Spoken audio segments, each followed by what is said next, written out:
तो चाय बड़ी अच्छी बनी है। पापा आज मैंने चाय बनाई है, मम्मी कुछ और काम कर रही थी।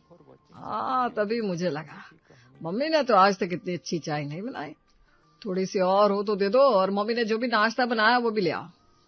हाँ पापा, और है ना, अभी लाती हूँ चाय। ओहो, ये क्या बना दिया, बिल्कुल स्वाद नहीं है। ये ब्रेड कितनी कड़क है। एक मेरी माँ थी, इतना अच्छा खाना बनाती थी कि खाने की खुशबू दूर दूर तक फैल जाती थी। लोगों को घर बैठे पता चल जाता था कि आज हमारे यहाँ क्या बना है। ऐसा बढ़िया स्वाद के पूछो मत। बच्चे भी तो यही खा रहे हैं। हाँ पापा, हमें तो सही लग रहा है। हाँ पापा, अच्छा सॉफ्ट सा है। तुमने कभी दादी के हाथ का खाना नहीं खाया ना, यह सब फेल है उनके आगे। चलो मैं ऑफिस जाता हूँ, अब वहीं कुछ खा लूंगा। बाकी सब चाय नाश्ता करके अपने अपने ऑफिस और स्कूल कॉलेज के लिए निकल जाते हैं। अरे अनुज, क्या बात है, ऑफिस में नाश्ता क्यों कर रहे हो? अरे आज बहुत लेट उठा तो टाइम ही नहीं मिला। बढ़िया सा नाश्ता तो तैयार था पर मैं ही नहीं खा पाया। अरे वाह भाई, बड़ी तारीफें हो रही है भाभी के हाथ के खाने की। हमें बुलाओ कभी घर पर। हाँ हाँ, जरूर किसी दिन। चलो अभी तो काम पर चलो। उधर रीना परेशान हो जाती है। बिना नाश्ता किए चले गए, मेरे गले से भी अब कुछ नहीं उतरेगा।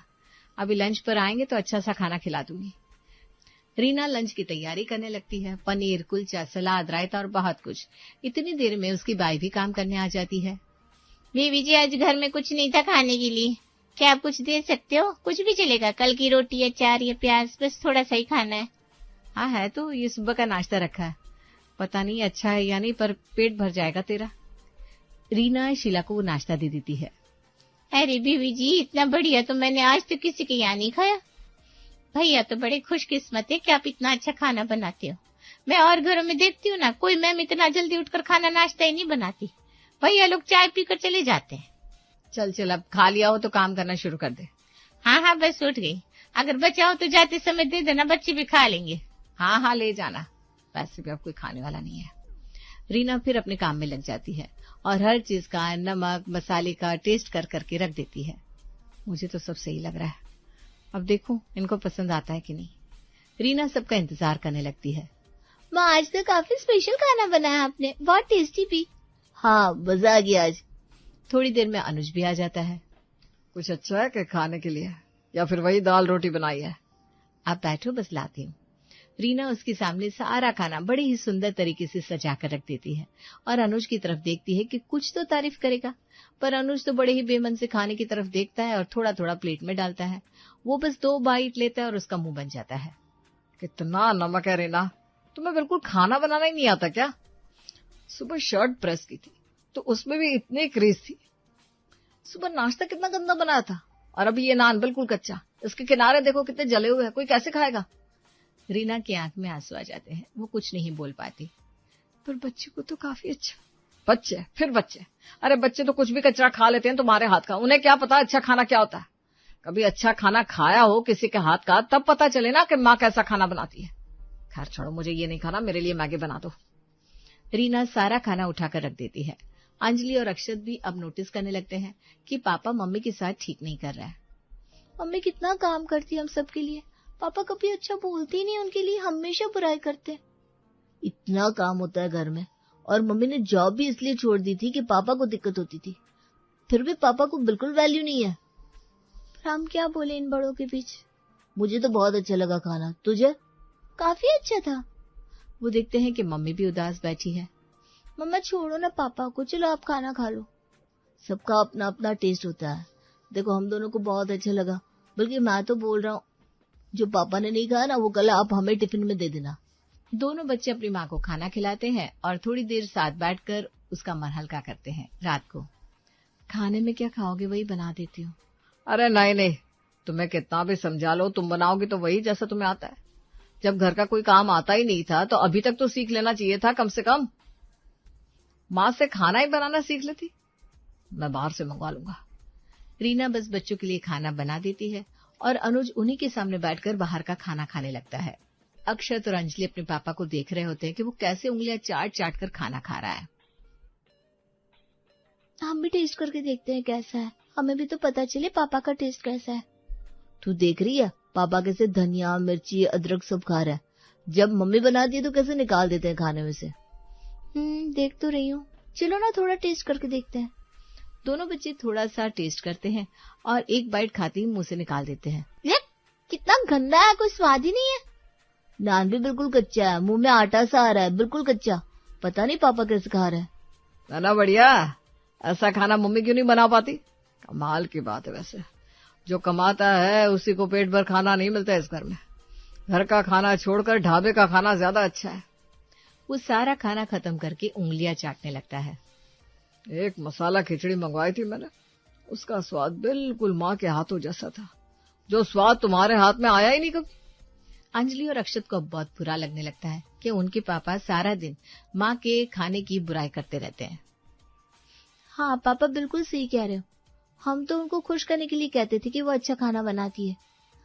पापा मैं सोच रहा हूँ हम लोग खाने वाली बाई लगवा लेते हैं। मैंने सुना ये बाइयाँ काफी अच्छा खाना बनाती है। हाँ पापा ये सही कह रहा है, काफी गंदा खाना बनाती है मम्मी, मुझसे भी नहीं खाया जाता। हाँ ये आइडिया सही है। तुम लोग देखो कोई आंटी को, हम लोग लगा लेंगे। जल्द ही उनके यहाँ एक खाने वाली लग जाती है। सुबह के समय आज बढ़िया सी चाय और आलू के पकौड़े बना दो, तब तक हम तैयार होकर आते हैं। जी अभी करती हूँ। ये कहकर वो खुद की चाय बनाकर चाय पीने बैठ जाती है। इतनी देर में अनुज भी आ जाता है। लाओ बना दिया नाश्ता, देर हो रही है मुझे। अभी कहा साहब, अभी तो मैंने चाय पी है, अभी तो मैंने आलू भी उबलने को नहीं रखे। अरे तो मैं बोल कर तो गया था कि नाश्ता रेडी रखना। आपने बोला तो साहब, पर मेरे काम करने का स्टाइल ना थोड़ा अलग है।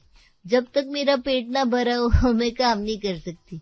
अभी मैंने चाय पी ली, अभी बनाती हूँ आपके लिए नाश्ता, रखती हूँ आलू उबलने को। अब क्या रखोगी? अब तो मैं जा रहा हूँ। पापा हमें भी भूख लगी है। ये लो पैसे, कैंटीन से खा लेना।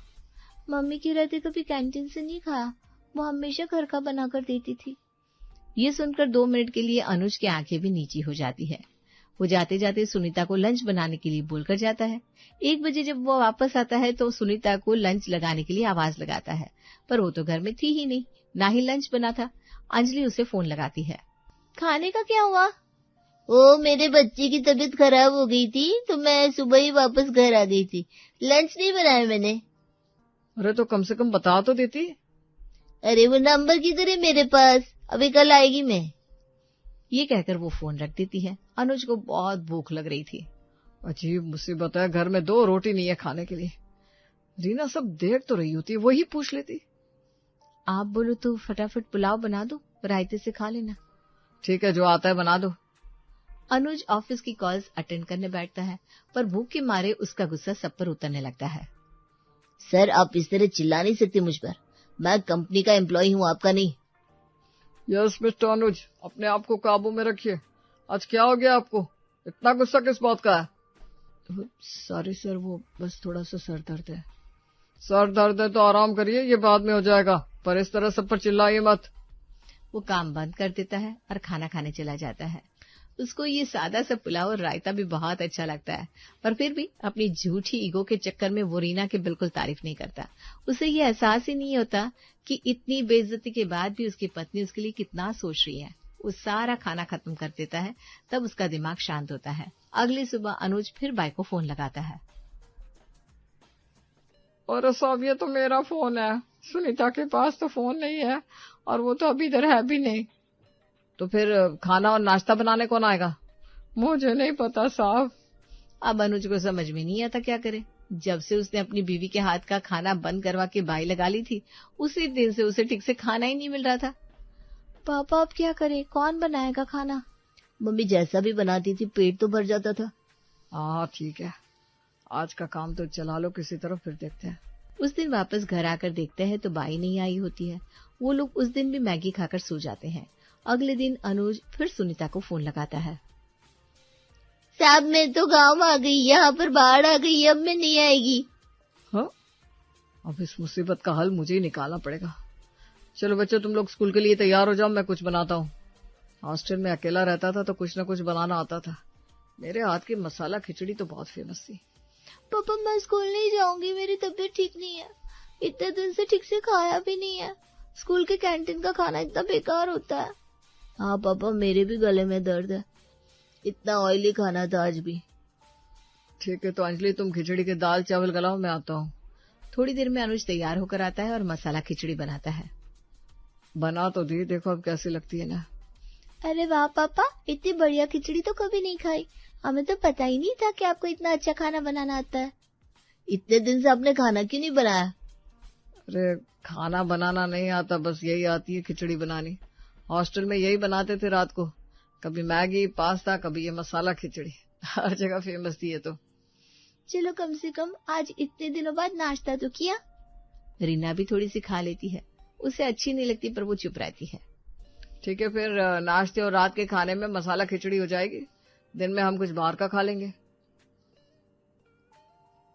एक बार का बाहर का तो हम मैनेज कर ही सकते हैं।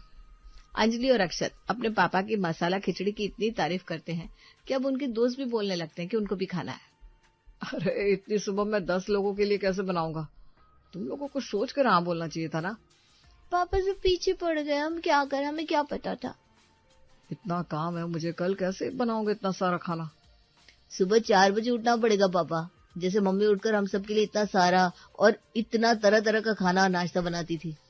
हाँ भाई हाँ, तुम्हारी मम्मी की तरह मैं भी मैनेज कर लूंगा। बस अपने आप को सही प्रूव करने के लिए वो 4 बजे उठकर 10 लोगों के लिए मसाला खिचड़ी बनाता है। खिचड़ी तो बहुत अच्छी बनती है पर वो ऑफिस के लिए लेट हो जाता है। क्या प्रॉब्लम है आपके साथ मिस्टर अनुज? उस दिन आप सब पर चिल्ला रहे थे, अब आप लेट आने लगे हैं। वो सर, घर पर थोड़ी प्रॉब्लम चल रही है। तो आप अपनी प्रॉब्लम अपने घर तक सीमित रखिए। जी सर, आगे से नहीं होगा। अनुज को काफी दिक्कत होने लगी थी। घर पर भी मसाला खिचड़ी खाते हुए 7-8 दिन हो गए थे। रात को अनुज वही मसाला खिचड़ी बनाकर बच्चों के सामने रख देता है। पापा आज ही नहीं खाया जाएगा, आज तो कुछ अलग खाते हैं। हाँ पापा, हम दोनों ने पिज्जा ऑर्डर कर दिया है, हम वही खाएंगे। अरे तो फिर ये इतनी खिचड़ी कौन खाएगा? ये तो काफी बच जाएगी। पापा मम्मी तो पुराना खाना खा लेती थी, बल्कि वो ज्यादातर बचा हुआ खाना ही खाती थी। जितना भी आप छोड़ देते थे अगले दिन वही खा लेती थी। अच्छा ठीक है, मैं खा लूंगा, तुम अपना पिज्जा खाओ। अक्षत और अंजलि उसके सामने ही पिज्जा खाने लगते हैं और अब अनुज के मुंह में पानी आने लगता है। उसका मन भी अभी पिज्जा खाने का करने लगता है। वो खिचड़ी हटाकर उनके साथ पिज्जा खाने लगता है। अरे ये खिचड़ी तो बहुत बच गई, अब क्या होगा इसका? पापा फ्रिज में रख दो, बाकी अपने आप हो जाएगा। अगले दिन वो दिखता है फ्रिज में खिचड़ी नहीं होती। अंजलि, तुमने फेंक दी क्या इतनी सारी खिचड़ी? मैं इतनी मेहनत से कमाता हूँ, तुम्हें बिल्कुल कदर नहीं है पैसों की। पापा शांत। एक बात शायद आपको पता नहीं, हमारे घर में सिर्फ आप ही है जो खाना झूठा छोड़ देते। हम में से कोई भी खाना नहीं फेंकता। कभी कभी हमें भी अच्छा नहीं लगता, फिर भी हम पूरा खत्म करते हैं। और ये खिचड़ी कल रात को मम्मी ने खत्म करी। उन्हें पता था आप तो कहोगे कि पुराना खाना नहीं खाना, तो उन्होंने पूरी खत्म कर दी। अगले दिन बड़े ही बेमन से वो फिर से खिचड़ी ही बनाने लगता है। अब उसका भी मन भर गया था। उसके गले से भी सुबह और शाम अब मसाला खिचड़ी नहीं उतर रही थी, चाहे वो कितनी ही स्वाद क्यों ना बनी हो। आज फिर वही मसाला खिचड़ी बनाओगे? हाँ, पर आज उसके साथ अचार, पापड़ और चटनी भी होगा, उससे ज्यादा स्वाद आएगा। पर खाना तो वही होगा ना, मैं नहीं खाऊंगा आज। आप अपने और अंजलि के लिए बना लो, मैं मम्मी से बोलकर हम दोनों के लिए खाना बनवाता हूँ। नहीं, आज तो मैं भी नहीं खाऊंगी। इतने दिन हो गए यही खाते खाते, आज तो मम्मी के हाथ का कुछ अलग खाएंगे। भाई तुम ही खाओ मम्मी के हाथ का, मैं अपना खा लूंगा। तो अब रीना उन तीनों के लिए बढ़िया सा नाश्ता और खाना बनाती है और सब अनुज के सामने बैठकर ही खाते हैं। अनुज अपनी खिचड़ी खाने में ही लगा हुआ होता है, पर उसका सारा ध्यान उनके खाने पर टिका था। उसके मुंह में भी पानी आने लगता है। उसका बहुत मन करता है कि साथ जाकर खा ले, पर वो तो बस खिचड़ी खाते रहता है। रीना समझ चुकी थी अनुज की हालत। उसने पहले ही ज्यादा नाश्ता खाना बनाकर अनुज के लिए भी फ्रिज में रख दिया था। ऑफिस जाते समय फ्रिज से बोतल निकालते वक्त वो देख लेता है कि बढ़िया सा नाश्ता है स्लैब पर और फ्रिज में। अब उससे रहा नहीं जाता और वो खाने बैठ जाता है। कितना बढ़िया स्वाद है। ये आज ही अच्छा लग रहा है, या रोज ही ऐसा होता था? रोज ही ऐसा होता था पापा, आपने कभी ध्यान नहीं दिया। मम्मी खाना भी बहुत अच्छा बनाती है और आपकी तरफ बिल्कुल बर्बाद भी नहीं होने देती। वो पुराना खाना खत्म कर देती है, बिल्कुल बर्बाद नहीं होता। अब खुद देख लो वो कितनी मेहनत से इतनी अलग अलग तरह का नाश्ता बनाती थी। आपने कभी वैल्यू नहीं किया और आपने हमें इतने दिन तक बस यही कहकर खिचड़ी खिलाई कि आप अच्छी बनाते हो। भैया तुम तीनों मुझे माफ कर दो। ये खिचड़ी खा खा कर तो मैं पागल हो गया हूँ, अब मुझसे और नहीं खाई जाएगी। रीना, कल से तुम ही बनाना सब कुछ, और अब से तुम्हारे लिए सुबह की चाय मैं बनाऊंगा। अनुज में अब काफी बदलाव आ चुका था। सुबह के ठीक 5:30 बजे हैं। सरोज देवी के घर की रसोई से बर्तनों की खटपट शुरू हो चुकी है। पूजा अपनी आंखें मलते हुए चाय का पतीला चढ़ाती है, तभी हॉल में सरोज देवी की तेज आवाज गूंजती है। अरे ओ बहू, सूरज सिर पर चढ़ाया है और अभी तक मेरे बिस्तर पर चाय का कप नहीं पहुंचा। क्या सोती रहती हो रात भर? बस 2 मिनट मम्मी जी, पापा जी के लिए भी बिना शक्कर की और आपके लिए कड़क अदरक वाली चाय छान रही हूँ। ये 2 मिनट की सोई तुम्हारी हमेशा अटकी रहती है। हमारे जमाने में तो सूरज निकलने से पहले पूरा कुनबा नहा धोकर खेतों में काम पर लग जाता था। आज की बहुएं तो बस आराम ढूंढती है। आपके जमाने के लोग शाम को 7 बजे भी तो सो जाते थे। यहाँ तो रात के 11 बजे तक टीवी पर आपका सास बहू का नाटक चलता है। तू तो सुबह सुबह अपनी भाभी की वकालत का बोर्ड लगाकर बैठ जाया कर। जा जाकर जरा अलमारी से मेरे घुटनों के दर्द का तेल लेकर आ। तभी पूजा चाय लेकर वहां आती है। भाभी जरा मम्मी को सरसों का तेल देना, वरना आज सुबह का नाश्ता इनके गुस्से की आंच में जल जाएगा। ये लीजिए पापा जी आपकी चाय, मम्मी जी आपकी कड़क चाय, सोनाक्षी तेरा दूध। वाह बहू, चाय की खुशबू से ही आधी थकान मिट जाती है। सरोज, तुम सुबह सुबह बिना वजह लाउड स्पीकर की तरह क्यों शुरू हो जाती हो? बेचारी रात के 1 बजे तक कपड़े समेट रही थी। आपको तो बस अपनी बहू की तारीफ के कसीदे पढ़ने आते हैं। काम में कितनी ढीली है ये मुझे पता है। बहू, दोपहर की दाल अभी तक चढ़ाई या नहीं? नहीं मम्मी जी, अभी नाश्ते के लिए आलू उबल रहे हैं, उसके बाद झाड़ू पोछा और बर्तनों का ढेर साफ करना है। इतनी देर हाथ चला रही हो या कछुए की चाल चल रही हो? दोपहर को आलोक को टिफिन लेकर ऑफिस भी भागना होता है। माँ, आज टिफिन में सूखी तोरी मत रखना, कल ऑफिस के दोस्तों के सामने बड़ी बेइज्जती हुई। आज पनीर की बढ़िया सब्जी बनाना। सुना ना बहू, मेरे लाडले को पनीर खाना है। तोरी की सब्जी तो तुमने ही ढंग से नहीं बनाई होगी, वरना मेरे हाथों की तोरी की सब्जी तो अमृत जैसी होती है। जी मम्मी जी, आज पनीर ही बना दूंगी। भाभी, पनीर में थोड़ा काजू भी पीस कर डाल देना, एकदम ढाबा स्टाइल। शायद मम्मी का पारा थोड़ा डाउन हो जाए। तो ज्ञान ज्यादा मत बांट बहू। हॉल के पंखे पर धूल जमी है, कल मेहमान आने वाले हैं, उसे आज ही साफ कर देना। मम्मी जी, कल शाम को ही तो स्टूल पर चढ़कर साफ किया था। तो क्या 24 घंटे में धूल उड़ना बंद हो गई दुनिया में? हमारे जमाने में बहुएं मशीन होती थी, मशीन, कभी थकने का नाम ही नहीं लेती थी। पूजा अपनी सास की बात सुनकर चुप हो जाती है। अगले दिन दोपहर का समय है, रसोई में भयंकर गर्मी है। पूजा पसीने से लथपथ होकर पूरियां तल रही है। सोनाक्षी चुपके से आकर फ्रिज से ठंडा पानी निकालती है और पूजा को देती है। भाभी, मम्मी क्या सो रही है कमरे में? हाँ, अभी अभी लेटी हैं। तुम जरा धीरे बोलो, अगर जाग गई ना तो फिर से कोई नया काम ढूंढ लेंगी। भाभी, आप सच में वंडर वुमेन हो। सुबह से आपके पैर एक जगह टिके नहीं हैं। वैसे मामा जी के यहाँ जो शादी का कार्ड आया था ना, उसका क्या हुआ? आप जा रही हो ना? जाना तो बहुत चाहती हूँ सोनाक्षी, इकलौते भाई की शादी है, पर मम्मी जी अकेले इस पूरे घर का काम कैसे संभालेगी, मुझे चिंता हो रही है। आप उसकी फिक्र छोड़ो भाभी, पूरे हक से जाओ। मम्मी हमेशा अपनी बहादुरी के किस्से सुनाती है ना, तो ज़रा उन्हें भी अपने सुपर पावर दिखाने का मौका मिलना चाहिए। पर आलोक क्या कहेंगे? उन्हें रोज सुबह गरम गरम खाना चाहिए होता है। अरे वो सब चिंता छोड़ो भाभी, आप तैयार हो जाओ। पूजा की बात मानकर रात को सोनाक्षी अपने पति से बात करती है तो आलोक कहता है, हाँ हाँ पूजा, तुम चली जाओ, और तुम्हें जाना भी चाहिए। मैं अभी तुम्हारी टिकट बुक करवा देता हूँ। अगले दिन पूजा अपने कमरे में पैकिंग कर रही थी कि तभी सरोज वहां आकर, क्या खिचड़ी पक रही है यहाँ? कौन कहाँ भागने की तैयारी कर रहा है?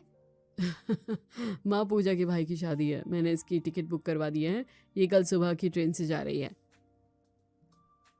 कल सुबह? और मेरा क्या? इस घर का क्या? रमेश जी की चाय और तुम्हारे टिफिन का क्या होगा? इस समय रमेश वहां आता है और सरोज की बात सुनकर कहता है, अरे सरोज, मैं अपनी चाय खुद बना सकता हूँ, बहू को जाने दो, आखिर भाई की शादी है, कोई पराया घर नहीं है। और मम्मी, आप तो साक्षात अन्नपूर्णा हो, आपके हाथों के खाने का स्वाद चखे हुए जमाना हो गया है। वो तो है, मेरे हाथ के खाने का कोई मुकाबला तो नहीं कर सकता। ठीक है, चले जाइए, पूरा घर में अकेले चुटकी बजाकर संभाल लूंगी, मुझे किसी की जरूरत नहीं है। अगली सुबह पूजा अपना बैग लेकर दरवाजे पर खड़ी है। उसने पूरे घर को व्यवस्थित कर दिया है और रसोई के डिब्बों पर भी नाम लिख दिया है ताकि सास को परेशानी ना हो। उसके जाने के बाद पहला दिन तो जैसे तैसे बीत गया, लेकिन दूसरे दिन सुबह का नजारा पूरी तरह से बदल जाता है। सरोज, अरे ओ सरोज, मेरी सुबह की चाय कहाँ गई है? अखबार आधा पढ़ लिया है पर प्याली का अता पता नहीं है। ला रही हूँ जी, जरा कमर में भयानक दर्द है। रात को पूरे घर में झाड़ू पोछा जो लगानी पड़ी थी। माँ, मेरा टिफिन कहाँ है? ऑफिस के लिए लेट हो रहा हूँ। आज बॉस के साथ बड़ी जरूरी मीटिंग है। अरे बाबा रुक जाओ, अभी तो रसोई में कदम रखा है। सोनाक्षी, ओ सोनाक्षी, जरा मेरी मदद कर। अपने कमरे से आवाज देती हुई, मम्मी प्लीज, अभी तो सिर्फ 7 बजे हैं। पूजा भाभी होती तो मुझे आराम से 8 बजे जगाती। सोने दो मुझे। ये चाय पत्ती का डिब्बा कहाँ छुपा कर गई है बहू? इतनी सारी पर्चियां लगाई है पर ऐन वक्त पर कुछ समझ ही नहीं आ रहा। दोपहर होते होते सरोज देवी की हालत पतली हो जाती है। सिंक में बर्तनों का पहाड़ खड़ा है और वॉशिंग मशीन में कपड़े भीग रहे हैं। शाम को थका हारा घर लौटते हुए, माँ बहुत भूख लगी है, खाने में क्या बनाया है? बेटा आज बाहर होटल से कुछ मंगवा ले, मेरे पैरों में खड़े होने की भी जान नहीं बची है। मम्मी आपने तो कहा था कि आप चुटकी बचा कर घर संभाल लोगी। यहाँ तो रसोई में ऐसा लग रहा है जैसे कोई बड़ा चक्रवात आ गया हो। क्यों सरोज, आ गया स्वाद? बहू मशीन थी ना, तुम तो 2 दिन में ही पूरी तरह जंग खा गई हो। आप लोग बस बैठकर ताने मारिए, कोई हाथ नहीं बटा सकता। नहीं भाई, मुझसे नहीं होता इतना काम, मेरी कमर जवाब दे चुकी है। तो फिर भाभी को फोन करके तुरंत वापस बुला ले क्या?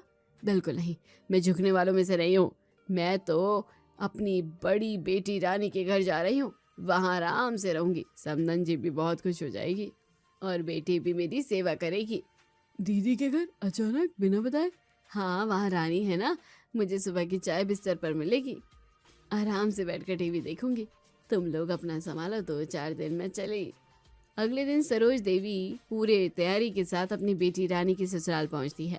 अरे समदन जी, वाह क्या चमत्कारी सरप्राइज दिया है। आइए आइए, आप ही का घर है। मम्मी आप अचानक? सब ठीक तो है ना पापा और आलोक? सब ठीक है बेटा, बस तेरी याद आ रही थी तो सोचा 2-4 दिन अपनी लाडली बेटी के पास रहकर आराम कर लूं। रानी खड़ी खड़ी मुंह क्या देख रही है? समदन जी आई है, भाग कर रसोई में जा, बढ़िया कड़क इलायची वाली चाय और साथ में काजू कतली लेकर आ जल्दी। वाह, यहाँ तो कदम रखते ही कितनी इज्जत हो रही है। अपने घर में तो बस काम ही काम था, यहाँ तो मैं सच में रानी बनकर रहूंगी। समदन जी आप आई तो हमारे घर में साक्षात लक्ष्मी आ गई। अब तो 4-5 दिन से पहले मैं आपको यहाँ से हिलने भी नहीं दूंगी। हाँ समदन जी, बिल्कुल बिल्कुल, मैं भी इस बार पूरे आराम के मूड से ही बोरिया बिस्तर बांध कर आई हूँ। 3-4 दिन बहुत ठाठ से बीतते हैं। सरोज देवी को लगता है कि उनके अच्छे दिन आ गए हैं, लेकिन उसके बाद कहानी पूरी तरह पलट जाती है। आज सुबह के ठीक 5 बजे दुर्गा देवी कमरे का दरवाजा खटखटाते हुए, समदन जी, ओ समदन जी जरा जागे ना, एक बहुत बड़ी समस्या हो गई है। जी समदन जी, क्या हुआ? इतनी सुबह सुबह खैरियत तो है? क्या बताऊं समदन जी, हमारे जो महाराज है उनकी दादी बीमार हो गई है और वो छुट्टी पर चले गए। रानी के ससुर जी को सुबह सुबह ताज़े गूथे हुए आटे की ही रोटियां चाहिए होती है। मेरे हाथ में कल से ज़रा ज़ोर से दर्द कर रहा है। मैंने सोचा आप तो वैसे भी सुबह जल्दी उठने की आदी है, ज़रा सा आटा गूंथ देती तो बड़ी कृपा होती। जी अच्छा, हाँ क्यों नहीं, मैं अभी हाथ मुँह धोकर आती हूँ। सरोज देवी रसोई में जाकर परात में आटा गूंथने लगती है। आटा ज़्यादा होने के कारण उनकी पीठ में तेज दर्द शुरू हो जाता है। तभी दुर्गा देवी फिर से रसोई में प्रवेश करती है। समदन जी आप तो कितनी गोड़ी हैं, आपकी तारीफ रानी हमेशा करती है। ज़रा ये भिंडी भी बारीक बारीक काट दीजिए ना, रानी तब तक पूरे घर में झाड़ू पोछा लगा लेगी, फिर मिलकर काम करेंगे तो जल्दी हो जाएगा। ठीक है समदन जी, लाइए काट देती हूँ। सुबह के 9 बज चुके थे। सरोज देवी को अभी तक चाय की एक बूंद भी नसीब नहीं हुई है। वो थककर हॉल के सोफे पर बैठने की कोशिश करती है। अरे समदन जी जरा छत पर जाकर देखना, धूप बहुत तेज हो गई है, सारे कपड़े सूख गए होंगे, उन्हें समेट कर नीचे ले आइए ना। मेरे घुटनों की तकलीफ तो आप जानती है ना, सीढ़ियाँ चढ़ना मेरे लिए जहर है। हे भगवान, सुबह से चाय का नामो निशान नहीं और मुझसे पहाड़ चढ़वाया जा रहा है। ये रानी कहाँ मर गई? सरोज छत से कपड़े लेकर आती है और रानी के कमरे में रख देती है। ये देखकर रानी सरोज से, मम्मी आप क्यों कर रही हो ये सब, मैं कर लेती ना। तेरी सास ने सीधे मुझे ही बोल दिया था ना, और तू सुबह से कहाँ गायब थी? मम्मी वो मैं ससुर जी के सारे कपड़े प्रेस कर रही थी, यहाँ जरा भी काम में देरी हो जाए तो सासू जी घर सिर पर उठा लेती है। अगले दिन दोपहर का समय सरोज देवी को पूरी उम्मीद थी कि अब वो आराम से टीवी पर अपना पसंदीदा शो देखेगी। वो जैसे ही हाथ में रिमोट उठाती है, दुर्गा देवी हाथ में दाल का कटोरा लिए आ धमकती है। समधन जी, जरा रसोई में ध्यान रखना, गैस पर दाल चढ़ाई है, कहीं वो उबल कर जल ना जाए। मैं जरा सामने वाली पड़ोसन से 2 मिनट मिलकर आती हूँ, उनका कोई ज़रूरी काम है। जी ठीक है, मैं देख लूँगी। दुर्गा चली जाती है। सरोज देवी रसोई की तरफ भागती है, लेकिन तब तक दाल उबलकर पूरे स्टोव पर गिर चुकी थी। अब वो दाल साफ करने और रसोई चमकाने में जुट जाती है। शाम होते होते उसके पैरों में भयंकर सूजन आने लगती है। तभी दुर्गा देवी वहां आते हुए, अरे समधन जी, आज तो मेरी किटी पार्टी की सारी खास सहेलियां घर पर आ रही हैं। जरा चाय के साथ करारे प्याज के पकोड़े और पापड़ तल दीजिए ना। आपके हाथ के पकोड़े तो लाजवाब होते हैं, रानी मुझे बता रही थी। अच्छा अच्छा, हाँ हाँ हाँ, अभी कढ़ाई चढ़ाती हूँ। रसोई में तेज आंच और तेल की कढ़ाई के सामने खड़ी सरोज देवी के माथे से पसीना टपक रहा है। वो पूरी तरह थक हार कर चूर हो चुकी है। तभी दुर्गा देवी वहां आती है और कहती है, समधन जी बन गए नाश्ता? हाँ हाँ, मेरी सहेली आ गई हैं, ज़रा सबको नाश्ता लगा देना। तो हाँ हाँ, नाश्ता तो बन गया है, लेकिन रानी कहाँ है? मैं तो कह रही हूँ कि ज़रा वो मेरी मदद कर देती तो अच्छा रहता, मैं थोड़ा थक रही हूँ। अरे दरअसल मैंने उसे अपना कमरा साफ करने के लिए कहा था, तो वो मेरा कमरा साफ करने के लिए गई है। अब नाश्ता तो आपने बना ही लिया है, तो लगाने में 2 मिनट लगेंगे, ज़रा आप ही लगा दीजिए। ऐसा कहकर दुर्गा देवी चली जाती है। सरोज उनकी सहेलियों के लिए नाश्ता निकालती है और हॉल में ले जाकर सबके लिए नाश्ता लगाती है। उसके बाद अपने कमरे में जाकर वो बैठती है। सारी सहेलियों के जाने के बाद दुर्गा देवी रसोई के कमरे में आती है और कहती है, समधन जी, आज आपने नाश्ता बहुत अच्छा बनाया था।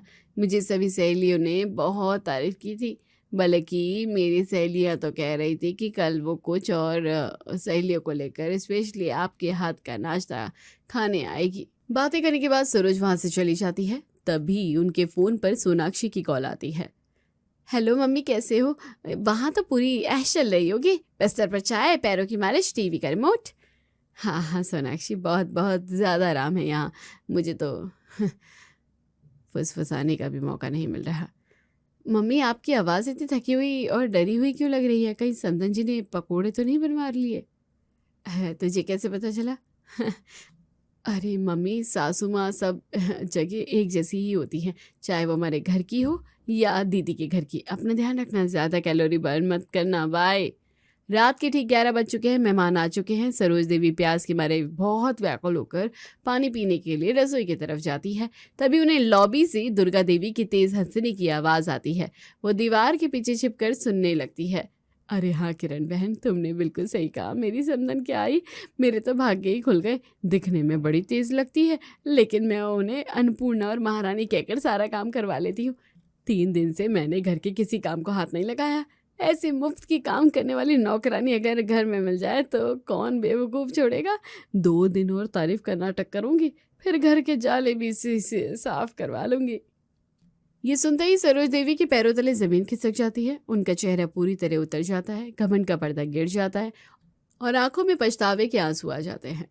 हे भगवान, मुफ्त की काम करने वाली नौकरानी! मैं यहाँ अपनी बहू को छोड़कर रानी बनकर रहने आई थी और इस समधन ने तो मुझे सच में दासी बना दिया।